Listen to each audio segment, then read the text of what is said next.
वही समाजवादी पार्टी के सांसद उत्कर्ष वर्मा से न्यूज वन इंडिया ने खास बातचीत की और इस दौरान उन्होंने संभल में हुए बवाल पर कहा कि निष्पक्ष जांच होनी चाहिए। सरकार की लापरवाही है। सरकार चाहती है कि ऐसा माहौल बना रहे। आगे और क्या कुछ कहा, सुनिए।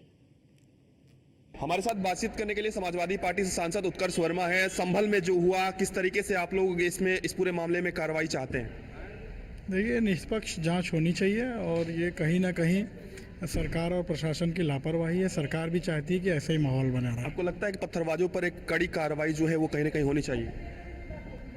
देखिए, जो अगर दोषी हैं तो कार्रवाई होनी चाहिए, जो निर्दोष हैं उनके ऊपर कुछ नहीं होना चाहिए। धन्यवाद। हमारे साथ बातचीत कर रहे थे उत्कर्ष वर्मा। वीडियो जर्नलिस्ट राज के साथ मैं पीयूष तिवारी, नई दिल्ली। हमारे साथ बातचीत करने के लिए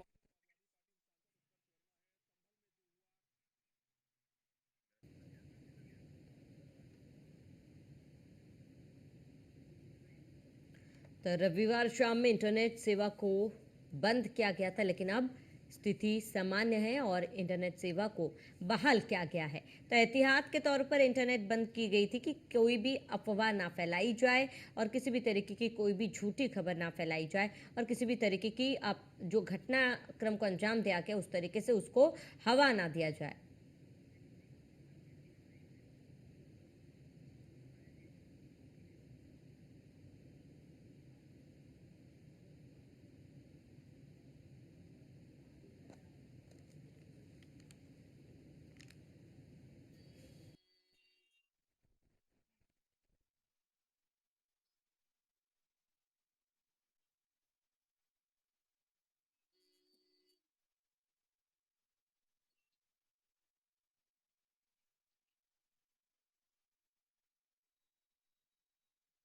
सेवा को बंद किया गया है और इसके साथ ही एहतियात के तौर पर इंटरनेट सेवाओं को फिलहाल बहाल कर दिया गया, क्योंकि स्थिति वहां पर सामान्य है। लेकिन जो घटनाक्रम कल हुआ है उसको देखते हुए पुलिस प्रशासन अलर्ट मोड पर है ताकि कोई भी उपद्रवी जो है उपद्रव ना फैलाए, इस तरीके की घटना को दोबारा अंजाम ना दिया जाए। तो आपको बता दें कि संभल में जहां मस्जिद में सर्वे कराने को लेकर कल सर्वे टीम वहां पर पहुंची हुई थी, जिसके बाद संभल में जमकर उत्पात मचाया गया, जमकर पत्थरबाजी की गई, पुलिस तक पर पत्थरबाजी की गई और इसके साथ ही कई ऐसी संपत्तियां थी जिसे जला दी गई।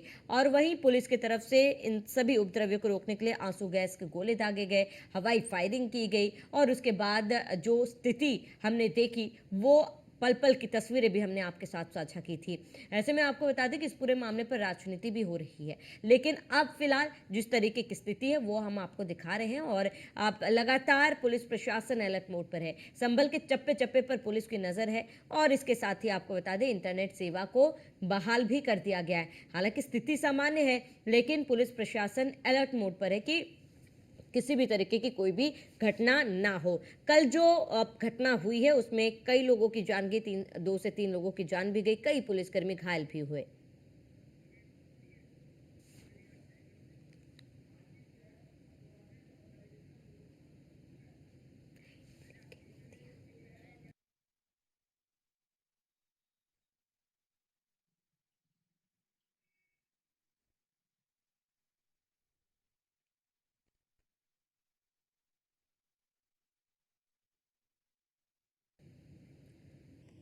वही हमारे साथ अनुरोध बरेली से जुड़े हुए हैं। अनुरोध, आपका रुख करूंगी। अनुरोध, बरेली में क्या तस्वीर है, क्योंकि संभल में हमने कल देखा किस तरीके से उपद्रवियों ने जमकर हंगामा मचवाया, जमकर उत्पात मचवाया, लेकिन इसका असर जो है आसपास के जिलों में भी देखा गया। ऐसे में फिलहाल बरेली में क्या व्यवस्था है, क्या तस्वीरें आप देख रहे हैं? रोहतक का एक अच्छा है, वैसे ही बरेली मंडल में दूसरा हिस्सा है। दोनों ही हाई सेंसिटिव जोन कहलाते हैं। इन जगहों पर फसाद और उपद्रव की घटनाएं कई बार हुई हैं और बार बार हुई हैं। जिस तरह से संभल में घटना हुई है उसे देखते हुए बरेली में किसी सतर्कता बरती जा रही है। संवेदनशील इलाकों में पुलिस पेट्रोलिंग कर रही है और पुलिस अधिकारी खुद मोटरसाइकिल और दूसरी गाड़ियों पे लगातार मूवमेंट में है। बरेली के एडीजी जोन रमेश वर्मा इस समय संभल में कैंप किए हुए हैं और पूरे हालात की वो मॉनिटर कर रहे हैं। तो दूसरी ओर IG range Bareilly doctor Rakesh Singh के साथ एसएसपी बरेली यहाँ पर बरेली शहर में लगातार मुस्तैदी से पूरे हालात पर नजर बनाए हुए हैं। जी ठीक है अनुरोध, आप बने रहिए हमारे साथ, मैं लौटूंगी आपके पास से। योगेंद्र हमारे साथ अलीगढ़ से जुड़े हुए। योगेंद्र, आपका रुख करूंगी। योगेंद्र, कल जहां हमने संभल में देखा कि सर्वे टीम मस्जिद पहुंची हुई थी और उसके बाद जो तस्वीरें हमने देखी वो आप सभी ने देखी, लेकिन अगर हम अलीगढ़ की बात करें, क्या इसका असर कल अलीगढ़ में देखा गया और फिलहाल अलीगढ़ में क्या कुछ सुरक्षा व्यवस्था आप देख पा रहे हैं? देखिए, अलीगढ़ एक काफी, इसमें कोई भी घटना होती है तो फौरन उसका असर आता है, लेकिन देखने में यह आया कि जो भी बाहर की घटना होती है, चाहे वो किसी भी जिले की हो, उनका यहाँ पर कोई खास असर नहीं होता। लेकिन जब भी यहाँ पर कोई लोकल घटना होती है तो उसका यहाँ पर खास असर पड़ता है। तो ऐसा नहीं है कि अगर कोई संभल में घटना उसका असर हो, लेकिन फिर भी यहाँ प्रशासन ने पूरी सेक्टर स्कीम लागू कर दी है। पूरी हर तरीके से प्रशासन यहाँ मुस्तैद है। जगह जगह पर जहाँ पर वैसे भी यहाँ नॉर्मल दिनों में भी जो पुलिस की पिकेट होती है वो यहाँ पर मौजूद रहती है। हाँ, उनको अब जैसे ये संभल वाली घटना हुई है, कोई भी घटना होती है तो उसको एक्टिवेट किया जाता है और उस पर जो अधिकारी होते हैं वो वहां पर राउंड लेते हैं। तो इस बात को लेकर के, क्योंकि अलीगढ़ यहाँ पे आरएफ की भी कंपनी है, यहाँ पे पीएससी की भी कंपनी है, पीएससी की दो कंपनी का 8:45 पे लोग इकट्ठे हुए और उन लोगों ने इस तरीके की घटना को अंजाम दिया, जिसमें 15 पुलिसकर्मी जो है वो घायल हुए थे और 4 अधिकारी जो है उसमें घायल हुए थे। हमारे एसडीएम रमेश बाबू, उनके जो है पत्थरबाजी की वजह से उनको पाँव में फ्रैक्चर आया था। उन्होंने 800 बलवाइयों के ऊपर जो है मुकदमा लिखवाया है। सीओ संभल, उनके द्वारा उनके पाँव में गोली भी लगी थी।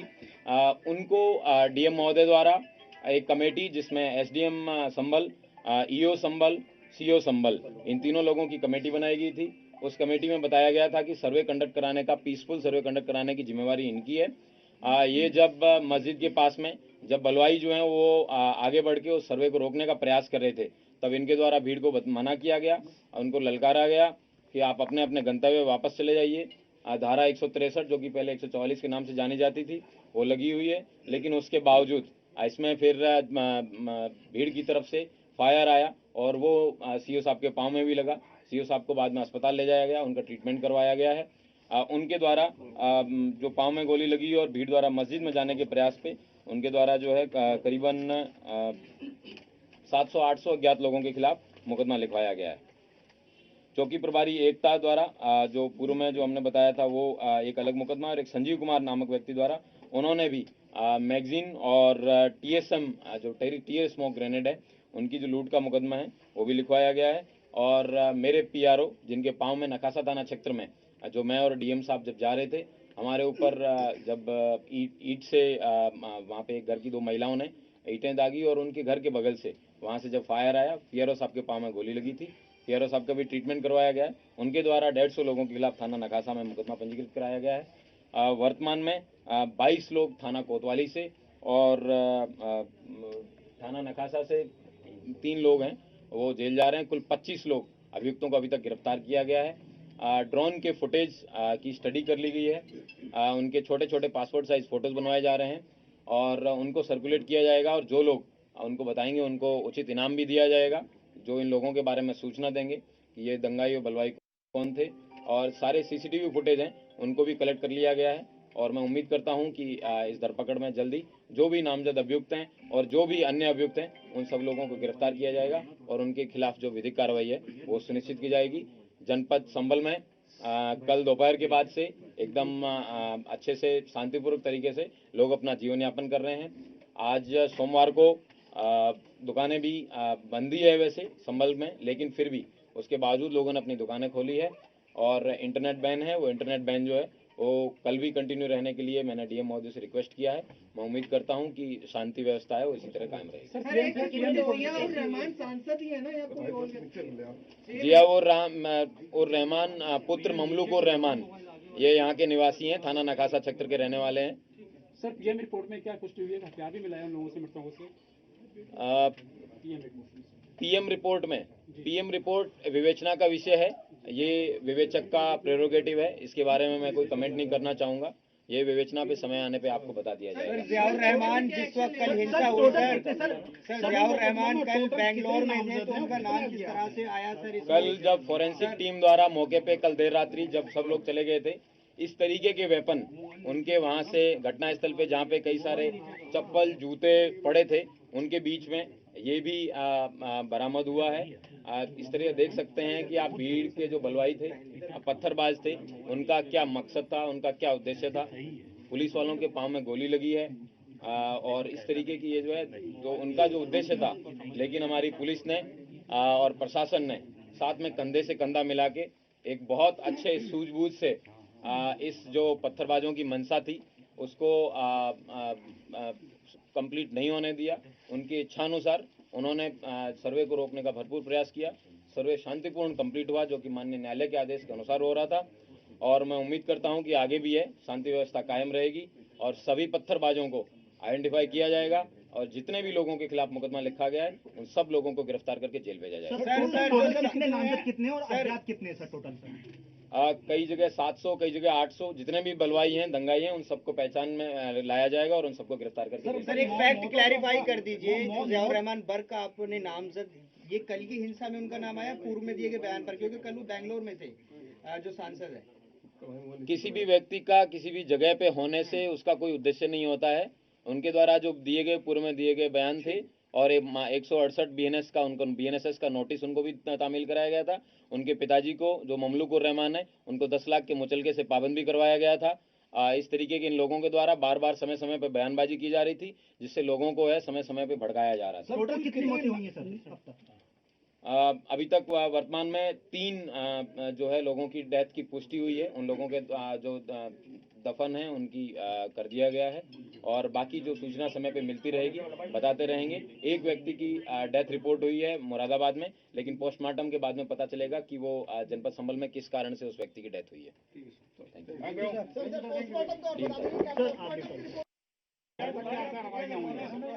एक मिनट सब लोग शांत हो जाइए, करते शुरू सब लोग शांत हो जाइए भैया।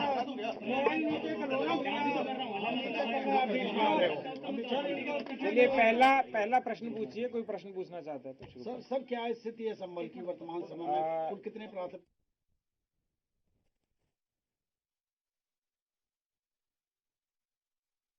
क्या नहीं है। रात को 2:30 बजे भी हमारे द्वारा गश्त की गई थी, पूरी टीम ऑन ग्राउंड है, तो किसी प्रकार की कोई समस्या अभी नहीं है।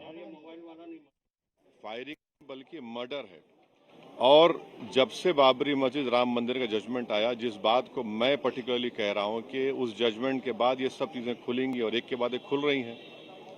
एएसआई प्रोटेक्टेड मॉन्यूमेंट सब बातें करें, क्या एएसआई के कानून में नहीं है कि आप उसका रिलीजियस नेचर चेंज नहीं, कैरेक्टर चेंज नहीं कर सकते? किस बुनियाद पे कर रहे हैं ये? और आप किस बुनियाद पर अपने फेथ को दूसरों पे थोपेंगे? भाई कानून कोई चीज़ है ही नहीं है।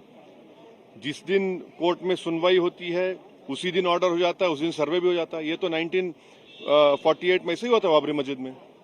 तो ये जो फायरिंग हुई है ये फायरिंग नहीं है, मर्डर है।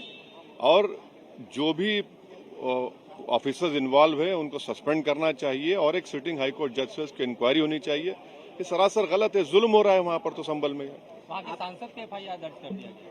आप जिस पे चाहे कर लीजिए भाई, जिस पे भी चाहे कर लीजिए, जज आप, जूरी आप, सब आप, तो बचेगा क्या फिर? अब सर जेपीसी में आप लोगों ने समय मांगा है, क्या कहेंगे? जी, जैसा अभी आपने हमारे डेलीगेशन तरफ से बोला गया है, मैं उसको रिपीट करना नहीं चाहता। मैं स्पीकर साहब ने बड़ी इत्मीनान से हमारी पूरी जितने मेंबर्स 11 नॉन बीजेपी पुलिस व्यवस्था थी इतनी ही शांति से संपन्न हुआ और मैं कहूँगा कि कल भी 10 बजे तक पूर्ण शांति थी। हल्की पत्थरबाजी थी, हल्का बल प्रयोग था, सब कुछ हो चुका था। लेकिन जैसे ही ये अनाउंसमेंट हुआ कि सर्वे कंप्लीट हो चुका है, बहुत अच्छे से सर्वे हो चुका है, उसके बाद अचानक से पत्थर शुरू हो गए थे और उसके बाद सब कुछ स्टार्ट। सर इस मामले में क्या लार्जर कॉन्स्पिरेसी सामने आई है? क्योंकि जिस तरीके से सुनियोजित तरीके से 3 रास्तों से लोग निकल कर आए थे, क्या उनका मकसद था कि सिर्फ मस्जिद के इलाके में नहीं बल्कि शहर के अन्य हिस्सों में भी हिंसा की आग को पहुंचाना उनका मकसद था? और ये हैंडमेड हथियार जिस तरीके से थे, तो क्या पहले से तैयारी करके उनको बनाया गया था कहीं एक जगह? ऐसी कोई जगह आइडेंटिफाई हुई है? हमें जो अभी प्रतीति हुई है प्राइमा फेसी, वो ये लग रहा है कि रातों रात इसका हो सकता है प्लानिंग किया गया हो और बाकी डिटेल जब इन्वेस्टिगेशन होगा उसके बाद पता चलेगा। क्योंकि जब आपस में इतनी पत्थरबाजी की, इन्होंने अपने ही लोगों के ऊपर पत्थरबाजी की, गोली चलाई और हथियार का जो प्रयोग कर रहे थे, इस बात का प्रतीक था कि मे भी आपस में भी इनके अंदर कुछ न कुछ रहा हो। सर कुछ घरों से भी वेपन रिकवर हुए? घरों से भी कुछ वेपन रिकवर हुए हैं और वो सारा रिपोर्ट के अंदर है, वो आपको मिल जाएगा तो पता लग जाएगा। सर एक सवाल बाहरी लोग भी थे क्या? कुछ इस तरह के क्लू मिलेगा कि बाहर से बड़ी संख्या में लोग आए थे? बहुत बाहर से तो मैं नहीं कहूँगा, लेकिन 10-15 किलोमीटर के एरिया से लोगों को बुलाया गया था। नाबालिगों की संख्या कितनी है, अगर आप नंबर बता पाएं जो डिटेन किए हैं? वर्तमान में 25 लोग हैं, लेकिन कुल लगभग 700-800 लोगों की संख्या है, तो एक एक करके आइडेंटिफाई करके सबको डिटेन किया जाएगा। पता चल सकता है किस तरीके के वेपन रिकवर हुए हैं, क्या देशी? एक तो आपको दिखाया था, ये चाकू तो मैंने भी पहली बार देखा, जो दोनों तरफ से चलता है, जो भीड़ में चलाने के लिए ही होता है, और उसके अतिरिक्त कुछ तमंचे भी बरामद हुए हैं, और बाकी जो भी चीज़ होगी इन्वेस्टिगेशन के बाद आपको डिटेल से सूचना सर दी एक सवाल क्रिमिनल कॉन्स्पिरेसी को लेकर बात करना चाहूंगा, क्योंकि यहाँ पर एक सांसद हैं और एक दूसरे सपा सांसद के बेटे हैं, तो क्या इन दोनों ने आपस में मिलकर किया है या इन दोनों ने अलग अलग जो है भीड़ को उकसाया है? FIR हो चुकी है और इन्वेस्टिगेशन के बाद जो भी डिटेल आएगा उसके अनुसार उन पर कार्रवाई की क्या जाएगी। इन दोनों लोगों की आपस में भी ऐसी बात है कि मस्जिद पे ज्यादा कब्जा मेरा हो, तो डोमिनेंस को लेकर इन लोगों में डोमिनेंस को लेकर इन्होंने लोगों को भड़काया? जो इन्वेस्टिगेशन होगा वो इन्वेस्टिगेशन का विषय है, हम प्राइमा फेसी नहीं कह पाएंगे, अभी हम केवल FIR की है और उसके बाद। ठीक है sir, thank you very much sir. और एसपी को सुन रहे थे आप। संभल के डीएम और एसपी ने साफ कहा है कि कई घरों से हथियार बरामद हुए और रातों रात इस हमले की प्लानिंग की गई थी। हिंसा के लिए बाहर लोगों को बुलाया गया था। कार्रवाई जारी है और जो भी आरोपी पाया जाएगा उसके खिलाफ सख्त कदम उठाए जाएंगे। चलिए, इसके साथ इस बुलेटिन में इतना ही। देश प्रदेश की तमाम बड़ी खबर के लिए बने रहिए न्यूज़ 1 इंडिया के साथ।